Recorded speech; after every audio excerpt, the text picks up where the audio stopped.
আমি আপনি যে মিলিটারির কথা বলেন, যে মিলিটারি হুম, থেকে কেন আইকেবি কে নেওয়া হয়নি, কিংবা হুম, এফিশিয়েন্ট অফিসারদেরকে কেন নেওয়া হয়নি, হুম। আমাদের ভাই ধারণা নেই যে মিলিটারির কি অবস্থা। এগুলো আমি বলতে চাই না, তারপরেও আম, একটু বলা দরকার।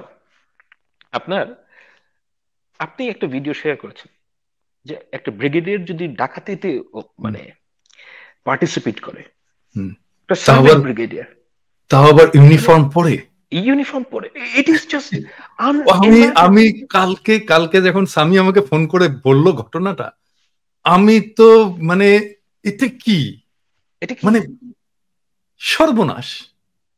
একটা এয়ারফোর্সের একজন অফিসার সৈনিকের থেকে 90,000 টাকা ঘুষ খাবে। আমি বলতে চাচ্ছি না, কারণ আমি নাম টাম নাই বলি, এগুলো বলাটা ঠিক না।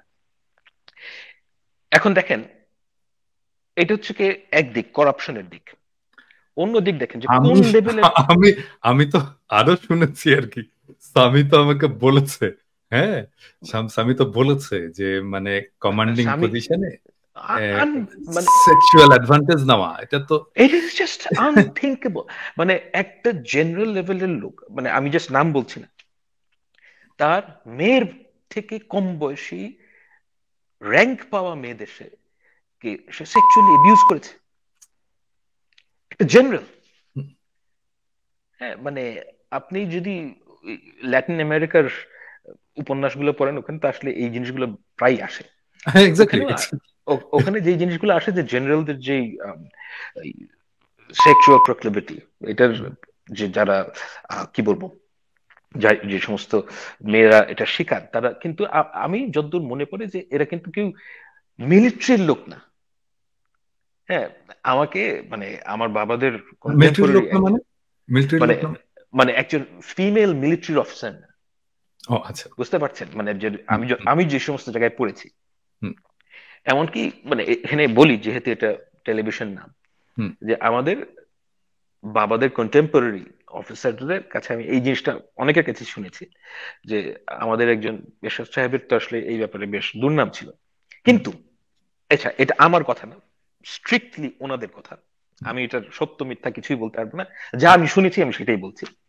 যে তারা একটা কথা বলতেন যে এরশাদ সাহেব কিন্তু কখনোই কোনো মিলিটারি অফিসারের ওয়াইফদের সাথে কখনোই কোনো অ্যাডভান্সমেন্টের দিকে যাননি, রাইট?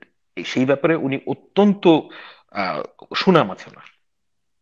হ্যাঁ, এখানে দেখেন, আর আমাদের দেশের এখনকার জেনারেলরা ফোর্সের, এগুলো এগুলো বলা খুব ডিফিকাল্ট ভাই। মানে কারণ আমি আমি আমি আপনাকে আরেকটা এক্সাম্পল দিই। মানে ধরেন যখন বিডিআর কার্নেসটা হলো, তো ওই সময় আমি আমি পপুলারে, আমি তো আমার অফিস কিন্তু জাস্ট ওই রাস্তাতেই, হ্যাঁ, হুম, পপুলারের যে হ্যাঁ এক্স্যাক্টলি। ফার্মাসিউটিক্যাল অফিস আছে ওই রাস্তাতেই, মানে কয়েকটা ব্লক পিছনে কিন্তু ঘটনাটা ঘটছে আর কি।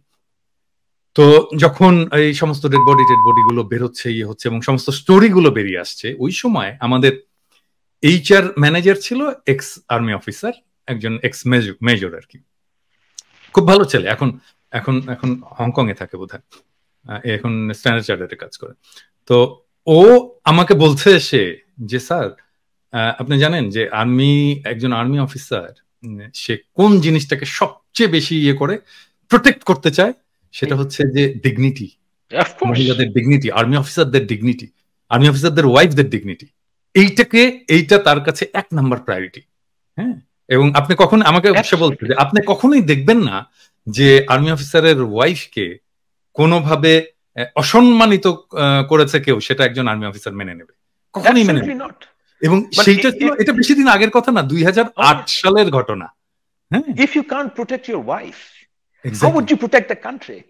মানে এক্স্যাক্টলি। এটা একটা অবাস্তব বিষয় না? এবং মানে এই ভ্যালুস গুলো এবং জাস্ট মিলিটারির মধ্যে জাস্ট 16 বছরের মধ্যে এটা পুরোপুরি ধ্বংস অ্যাবসলিউট হয়ে গেল। অ্যাবসলিউট ধ্বংস করে ফেলেছে। এখন একজন, এটা তো হচ্ছে আর নন প্রফেশনালিজম কোন পর্যায়ে গিয়েছে দেখেন।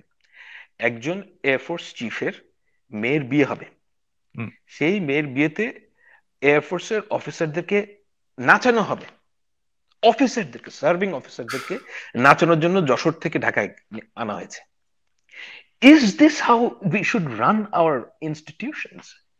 হাসিনা যে আমাদের কি ধ্বংস করেছে, এটা না মানুষ মানে বুঝতে পারে না যে আমাদের পুরো সোশ্যাল ফ্যাব্রিক ধ্বংস করে ফেলেছে।